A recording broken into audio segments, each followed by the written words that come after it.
Two babies, same age, same neighborhood, same number of toys on the floor. By the time they turned 5, one of them had nearly double the vocabulary, stronger emotional regulation, and a brain that lit up differently on imaging scans. The other struggled with focus and frustration in ways that followed them into school. The researchers didn't find the difference in what these families bought. They found it in 6 small, ordinary things parents were doing every single day. Things that look completely harmless. Things you've probably done this morning. Stay until mistake number 4, because that one surprises almost every parent who hears it. Mistake number 1, answering your baby before they've finished talking. Picture this. Your 7-month-old is on the playmat, babbling, making sounds, waving their arms. You lean in, smile, and immediately coo back, filling the silence as fast as it appears. It feels like great interaction, right? Here's what the research actually shows. Dr. Rachel Romeo at MIT led a landmark study tracking the conversational turns between parents and babies. Not the total number of words spoken, but the back-and-forth exchanges where baby makes a sound, parent responds, baby responds again. What she found was striking. It was these turns, not the sheer volume of parent speech, that most predicted a child's language development and brain connectivity in later years. When you jump in too fast and fill the silence, you accidentally eliminate your baby's turn. The serve is there. The return never comes from them. Their brain is waiting for the pause. That pause is the cognitive workout. This isn't about being silent or withholding. One rushed response doesn't unravel anything. It's simply about pausing 1 or 2 beats longer than feels comfortable and letting your baby complete the circuit. Mistake number 2, keeping everything calm and positive. This one catches parents off guard. Aren't we supposed to be warm and upbeat? Yes, but exclusively. Dr. Ed Tronick at the University of Massachusetts, Boston, spent decades studying what he calls the mismatch and repair cycle in parent-infant interaction. His research, which included the famous still face experiment, showed that babies don't just need connection. They need the experience of connection breaking and then coming back. When a parent is briefly unavailable, confused, or distracted, and then returns with warmth and re-engagement, the baby's brain learns something profound. The world is repairable. Stress is survivable. Babies who only ever experience seamless positivity actually miss important regulatory practice. The slight friction of an off moment, a distracted glance, a rushed feed, followed by your warm return, is not damage. It's literally the learning event. So no, you do not need to perform constant joy. Babies need good enough, not flawless. Mistake number 3, narrating what you're doing instead of what they're looking at. Mummy's making lunch now. I'm cutting the carrots. Look at the orange carrots.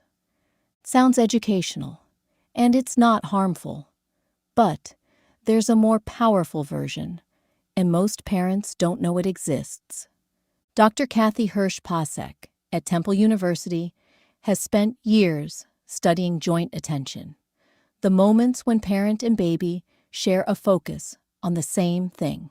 Her findings consistently show that language learning accelerates when parents follow the child's gaze and label what the baby is already looking at, rather than directing the baby's attention to what the parent finds interesting. Your baby is staring at the shadow on the wall. Say, shadow, not look at the spoon. Their brain is already firing toward that shadow. Your word lands on a lit-up neural pathway. That's the difference between information that sticks and information that floats past. Again, your lunch narration isn't wasted. Babies need to hear language constantly. This is just about awareness, not another thing to get perfectly right. Mistake number 4. Letting background TV run during play. Here it is. You're not watching it. The baby isn't watching it. It's just on. Background noise. Surely irrelevant. Dr. Dimitri Christakis at the University of Washington studied background television exposure in infants and found it measurably disrupted parent-child interaction. Not because the baby watched it, but because it fragmented the attention of caregivers in small, unconscious ways. Fewer conversational turns happened. Joint attention moments were shorter. The cognitive environment became noisier, even when the room felt calm. The television doesn't need to be on for your baby to notice it, and your baby's brain is exquisitely sensitive to where your attention is pointed. This doesn't mean every switched-off second matters. One episode of background noise changes nothing permanently. Babies are far more resilient than this fear-driven culture suggests. The 3-move framework. The whole thing comes down to 3 simple moves you can start today. First, pause before you respond. When your baby makes a sound or looks at something, hold for 2 full seconds before you reply. Let their turn exist. What it sounds like. Your baby babbles, you breathe. Then you say, "Yeah," with eye contact. Second, follow their eyes, not your plan. Before you name something, check where their gaze is. Label that thing instead of the thing you intended to introduce. What it looks like. They stare at the ceiling fan. You say, "Fan," not "Look at your toy." Third, let the repair happen. When you've been distracted or rushed or just human, come back with warmth and name it gently. I was busy for a moment. I'm here now. You don't need to fix what was broken. The return is the lesson. Mistake number 5. Overstimulating. During wind-down windows. That last hour before sleep. You want to connect, play, make it joyful. So you bring out the light-up toys, the tickles, the big laughs. Dr. Jodi Mindell at the Children's Hospital of Philadelphia, one of the leading infant sleep researchers in the world, has consistently found that pre-sleep overstimulation, particularly light exposure and high arousal interaction, disrupts the neurological wind down that babies need to consolidate the day's learning during sleep. Sleep isn't just rest. It's the moment the brain files what it learned. Disrupting the lead-in disrupts the filing. A calm, predictable, low-light wind down isn't boring parenting. It's neuroscience. Mistake number 6. Thinking the big moments are what shape them. Parents wait for the meaningful moments, the outing, the educational toy, the special Saturday activity. But Dr. Patricia Kuhl at the University of Washington's Institute for Learning and Brain Sciences found that the most powerful period of neural pruning and language mapping happens in the accumulated, ordinary moments. The grocery run, the nappy change with eye contact, the quiet 10 seconds when you just look at each other. The shaping isn't happening at the museum. It's happening now. What no app can do. There are subscription brain development apps marketed to parents of infants, some charging $40 or $50 a month, that promise to track milestones, play the right frequencies, and optimize your baby's cognitive schedule. Here's what none of them can do.